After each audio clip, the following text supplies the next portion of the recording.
Olha só, vamos ler o caso antes aqui, só pro pessoal contextualizar, ó.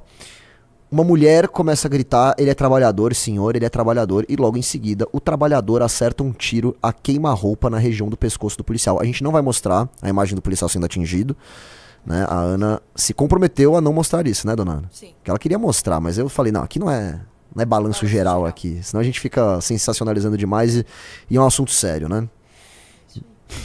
Pode pôr? Que você queria mostrar treta hoje, né, dona Ana? Eu? Jamais. É. Jamais, sou pacífica. Vamos lá. Pode pôr? Popô. Vai, solta o moleque, vai soltar o moleque, cara. Solta o moleque, cara. Vai, solta o moleque. Solta o moleque. Essa arma, né, amor? Tira. Não é aqui o policial sacou a arma. Pronto, tira. Calma, lindo. Calma. Vai passar ainda a parte, ó. Ah, é? Ele é trabalhador, mano! Essa arma da tua mãe, hein, Agora viu, sim. pai? Ela falou ele é trabalhador. Ele é trabalhador! E aí a gente escutou. Então escutamos o disparo. Não, eu vi que não apareceu só pra mim. Então vocês entenderam, né? Ele é trabalhador, o cara saca uma arma e atira no policial. Por que por que a Ana separou esse corte, né? Eu achei interessante colocar. Vejam como a doença do crime, ela não se restringe ao criminoso, mas à própria sociedade brasileira. Esse caso dessa mulher defendendo com essa voz, né, completamente irritante, né? Então assim, você já tá desesperado porque você é policial, você tá numa situação de alto risco, de alta tensão, e aí tem uma bendita berra. Ele é trabalhador! Ele é trabalhador! Sabe, deve ser um negócio assim, realmente desconcertante. Eu não tô nem fazendo piada aqui, deve ser mesmo, porque você já tá nessa situação, né? Dois caras em Adrenalina cima do policial. absurda, dois caras em cima do policial, a mulher berrando lá. Pra mim essa mulher tinha que ser presa junto, tá? Por atrapalhar a condução de uma operação policial. Se o cara é trabalhador, primeiro que ele não tava resistindo à polícia. Você que é trabalhador aí, você entra em combate corporal com a polícia? Vamos supor que você tá sendo preso injustamente de fato. Não, né? Você colabora e você se defende de acordo com os mecanismos legais que o Estado Democrático de Direito do Brasil te concede. Direito a um advogado, direito à ampla defesa. Claro que não é agradável passar por isso, né? Pô, vai ser... Não cometi nada e tô aqui tendo que enfrentar isso. Mas são as ferramentas que a gente tem. Quando o cara é bandido, ele já começa resistindo dessa forma. Então já não é trabalhador porra nenhuma, tá? E aí você vê que não é só essa mulher, mas existe uma cultura das pessoas de proteger os criminosos. Eu já lembrei várias vezes aqui pra vocês de uma entrevista que eu fiz com o Rafa Luz. Ele já foi bombeiro, ele já foi policial militar, hoje ele é bombeiro militar. Ele era policial em São Paulo e ele é bombeiro no Rio de Janeiro. Tá? Então ele entende muito de segurança pública, de risco e tudo mais. Ele fala assim, cara, isso que vocês acabaram de ver é plenamente comum. Praticamente todo dia que tinha alguma operação policial, você tinha uma parcela considerável daquela população local defendendo o bandido e tentando impedir a polícia de executar o seu trabalho. Sim, eu assisto. O pessoal deve assistir também aqueles vídeos de perseguição policial de moto. Sim, eu adoro esse. Eu adoro. E sempre que eles entram nessas áreas, as pessoas jogam cadeira, tentam empurrar a polícia pra poder salvar o cara. Então, assim, a própria população do ambiente é conivente com isso. Muito bem colocado. É verdade. Existe uma doença na sociedade brasileira, tá? Que ela precisa ser extirpada. E, infelizmente, esse tipo de ruptura cultural é de muito difícil execução. Muito difícil.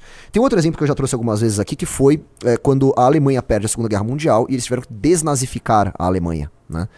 Porque, você imagina, né? Não é uma coisa que acontece da noite pro dia. Sim. As pessoas, elas acreditavam no partido nazista, nos ideais nazistas, né, e tudo mais. E aí, num belo dia, a Alemanha perde a guerra. Ah, então agora não tem nazista mais na sociedade alemã? Não, né? É um processo, é muito complicado você fazer isso. Em El Salvador, o que o Bukele tem feito pra não apenas combater o criminoso, mas combater a cultura do crime. Sim. Que está enraizada naquela sociedade. É muito difícil. Vocês entendem isso? E é por isso que o nosso trabalho aqui, de fazer revista Valete, e aí vira projeto Anti-Oruan, e aí você tem que mostrar como que tudo se amarra pra você tentar desatar esse nó, é complicado, cara. Até você chegar na ponta e impedir que mais ocasiões como essa aconteçam, é muito difícil. Talvez... Esse policial, ele morreu ou não? Ele não morreu. A bala atravessou o pescoço dele, ele conseguiu ligar ainda, pediu reforço, ele tá no hospital, mas ele tá bem, não atingiu nenhum ponto vital. Esse cara é um super-homem. Oi, tá. Esse cara é um super-homem, então, Pois né? é. Pô, que orgulho desse policial. Mas enfim, é possível que se não tivesse aquela desgraçada berrando na orelha do policial, que talvez ele tivesse um tempo de reação melhor, talvez ele estaria tivesse mais percebido atento ao que que o estava cara tava acontecendo ali. armado. Percebido que o cara tava armado, né? Assim, pra mim, cara, se o cara começa a resistir dessa forma com o policial, no mínimo uma cacetada ele tem que tomar. No mínimo. No mínimo. No mínimo. Tá? Mas também não sou a favor que o cara que tá lá se rendendo apanhe. Não, Lógico. cara, você tem os mecanismos pra. Se você tá sendo. Né, é o que a gente falou no começo do comentário. Se você tá sendo injustamente preso ali, você tem seus mecanismos pra se defender. Né? Exatamente. É assim que funciona. E aí, olha que beleza. Já que a gente tá falando de bandido, Vamos lá. Entenda. Eu tava olhando o chat, desculpa. Entenda a decisão que soltou. Ah, não. Aí você entra num outro aspecto do problema, né? Veja, é engraçado, quando a gente tava falando de Jair Bolsonaro, né? A gente tava falando do erro do STF, do erro do Bolsonaro, do erro do Trump, que mais? Enfim, como todos os aspectos ali estavam errados, né? Aí a gente fala sobre criminalidade. Tá tudo errado. Talvez até na ação do policial dê pra apontar uma crítica ou outra, viu? Talvez ele deveria ter agido de uma outra forma ali, né? Que contivesse o cara de uma forma melhor. Que eu já não sei avaliar. E acho muito babaca da minha parte ficar aqui numa tela olhando e falando, olha, ele não deveria ter agido assim. Mas talvez, você pode até colocar isso, que a polícia não é bem treinada. Eu não sei dizer. Eu realmente não sei dizer, né, o nível de treinamento, analisar o nível de treinamento da polícia. Quem sou eu pra falar isso, tá? Pelo amor de Deus. Mas enfim. Aí a gente entra em outro aspecto, que é o aspecto do judiciário brasileiro. Decisão que soltou o jovem com 86 passagens pela 7ª vez. Sabe o que o juiz falou? Não se pode presumir que retornarão a delinquir. Não, isso é uma piada de mau gosto, não né? quer dizer que ele cometeu 86 crimes, que ele vai cometer 87. E se ele virar pastor? Realmente é uma possibilidade. Não dá pra saber, ele não tá errado nisso, né? Você pode ter uma probabilidade muito alta, mas como é que você pode ter certeza? Temos que dar a 87ª chance pro cara. 87ª chance pro cara.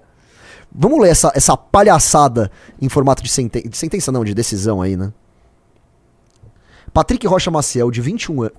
21 anos, 86 passagens. Dá nem tempo de ter tanta passagem. É um incompetente, né? Vamos combinar. É verdade, né? Que foi pego tantas vezes, né? Olha o estímulo que você tem no Brasil. Aí o lixo da esquerda, a bosta da esquerda, quer falar em super encarceramento em massa, super encarceramento. Isso parece encarceramento em massa pra você? Ter gente solta com 86 passagens pela polícia? Pois é. Parece razoável falar que o Brasil prende demais? Isso é o retrato da impunidade. Vejam, existe um estudo. O Kim já falou sobre isso em plenário, um estudo de um economista chamado Peri Shikkida. É um estudo interessantíssimo que foi feito aqui no Brasil. Ele analisou, entrevistou vários presos, presos por diversos crimes diferentes, porque ele queria entender a principal motivação desses criminosos. E sabe qual foi a principal motivação dos criminosos, Ana? Por que eles cometem os crimes? Certeza de impunidade. Praticamente isso. Como é que eles colocam? Ele colocava de um outro jeito, mas no final das contas era isso, porque era o alto benefício com o baixo risco. Ou seja, baixa chance de ser preso, de sofrer as consequências daquilo que ele cometeu, né? E uma alta recompensa, né? Num assalto rápido ali ele consegue uma grana boa. Então o ladrão ele faz esse cálculo, né? E, curiosamente, muitos desses ladrões, eles mesmos disseram, se houvessem penas mais duras, e mais do que penas mais duras, que é mais importante do que isso, se houvesse a garantia da aplicação da lei penal, ou seja, a certeza de que se o cara cometer um crime, a probabilidade dele ser pego é muito grande, e dele pagar por aquilo é muito grande, eles não cometeriam o crime. Ou eles dizem que não cometeriam o crime. Tá? Parece óbvio isso que eu tô falando pra vocês. Sim, é claro, é intuitivo até você pensar isso. Sim. Só que a esquerda, e não só a esquerda, mas praticamente a academia jurídica como um todo, entende isso como uma não questão. Não, isso não é verdade, eles vão dizer. Eles vão falar, não é verdade que garantir a aplicação da lei penal vai diminuir a incidência de crimes. Como não? E eles tratam como uma obviedade, né? É tão ridículo pensar que isso ajudaria. Por quê? Né? Isso mostra que não. O cara tem 86 passagens. Qual que é o estímulo que ele tem pra não cometer o 87º crime?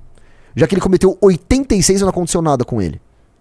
Desce aí, vamos ver o que mais a notícia fala, porque deve ter outros trechos da decisão aí. O cara falou assim, o famoso dá nada não. É isso. É uma mentalidade bem brasileirinha. Ah, dá nada, faz aí. É isso. Porque não dá nada mesmo. Na decisão que concedeu a liberdade a Patrick Rocha Maciel, o juiz argumentou que o jovem cometeu um crime sem violência ou grave ameaça à pessoa e que não se pode presumir que os acusados retornarão a delinquir com base no histórico criminal. Maciel havia sido preso com outra pessoa no dia 29 de junho. Segundo a polícia, ele é suspeito de furtar 2 apartamentos em Copacabana, um templo evangélico... O cara furta até a igreja, cara. E produtos de uma farmácia em Ipanema. O jovem tem um histórico de 86 citações em registro de ocorrência por delitos como ameaça, roubo, invasão de domicílio e lesão corporal. O cara bacana, assim, um cidadão que olha... na época do furto na farmácia, a juíza responsável por manter a prisão preventiva de Maciel... Na época do furto na farmácia, a juíza responsável por manter a prisão preventiva de Maciel... Faltam as 3 palavras aí. Durante a audiência de custódia, ela destacou que a habitualidade dos indiciados na prática de crimes contra o patrimônio indica que suas liberdades representariam um risco de reiteração delitiva e, consequentemente, atentado à ordem pública. Perfeita a decisão da juíza. Traduzindo, o que ela está dizendo é o seguinte, olha, a habitualidade, né, ou seja, a prática comum dos indiciados, ou seja, dos investigados, desses caras que estavam, né, sendo processados ali, na prática de crimes contra o patrimônio, ou seja, os furtos, né, os roubos e tal, indica que a liberdade deles, ou seja, se eventualmente eles fossem soltos, haveria um risco de reiteração delitiva, ou seja, de voltarem a cometer esses crimes. Por quê? Porque eles são habituais e, consequentemente, atentado à ordem pública. Evidentemente, se você solta um bandido que está delinquindo constantemente, a ordem pública fica comprometida. Irretocável, que a juíza colocou aí, certo? Durante o processo, a defesa de Maciel solicitou a revogação da prisão preventiva e o Ministério Público se opôs. Ou seja, o Ministério Público falou, não tem que tirar o cara não, o cara tem que continuar preso. Em decisão concedida no dia 23 de julho, o juiz... Aí eles não explicam por que mudou o juiz, mas enfim, às vezes acontece. O juiz entendeu que inexistem dados concretos que justifiquem a manutenção da prisão e reiterou que o crime imputado ao jovem foi cometido sem violência ou grave ameaça à pessoa. Esse, né? Porque ele estava sendo investigado por um furto de farmácia, mas a gente sabe que ele já tinha passagem por lesão corporal, já tinha passagem por roubo, já tinha passagem por ameaça. E mesmo assim, sem violência ou grave ameaça. E daí? Então, se eu posso cometer um crime que não tem violência ou grave ameaça? Então você tira todos os crimes que não tem violência ou grave ameaça. Furto fica liberado. Pois é. Porque dane-se, então. Estelionato. Vamos ver o que esse excelente juiz, né, um magistrado brasileiro escreveu na decisão dele, uma respeitável decisão. Tá? Vamos ver aqui como a justiça brasileira não é uma piada e ela deve ser levada muito a sério. Importante observar que a existência de eventuais anotações na folha penal, ainda que com sentença transitada em julgado, não é requisito ou pressuposto da prisão cautelar. É verdade, mas, enfim, a gente vai falar sobre isso. Aliás, a valoração jurídico-penal da folha de antecedentes criminais só teria importância se aqui adotássemos o odioso modelo do direito penal do autor. De igual sorte, não se pode presumir que os acusados retornarão a delinquir, posto que no Estado Democrático de Direito não há espaço para exercício de futurologia. Seria futurologia presumir que iria voltar a delinquir. Olha a lógica que aplica os nossos magistrados, né? Veja, realmente, tá? Se você está sendo investigado por um crime, o fato de você ter muitas passagens não pode ser o que vai delimitar a sua prisão preventiva. Porém, a quantidade de passagens, ela é sim um elemento que pode ser utilizado para levar à conclusão de que o risco de reiterada conduta criminosa, ou seja, do cara voltar a cometer os crimes, de que esse risco existe, tá? E aí sim você aplica a prisão preventiva. Bom, o cara não para de roubar, não para o tempo todo. Então o risco dele voltar a roubar é muito alto. Eu até tô me ouvindo falando aqui, cara, mas por que eu tô explicando essa obviedade? É tão óbvio. Vamos lá. Você não tem o mínimo de bom senso na justiça brasileira, né? Bom, quem é Patrick Rocha Maciel? Sei lá, dane-se. É isso, essa foi a notícia. Curtiu esse vídeo? Então deixa o like e comenta aqui embaixo o que você achou. Quero muito saber sua opinião.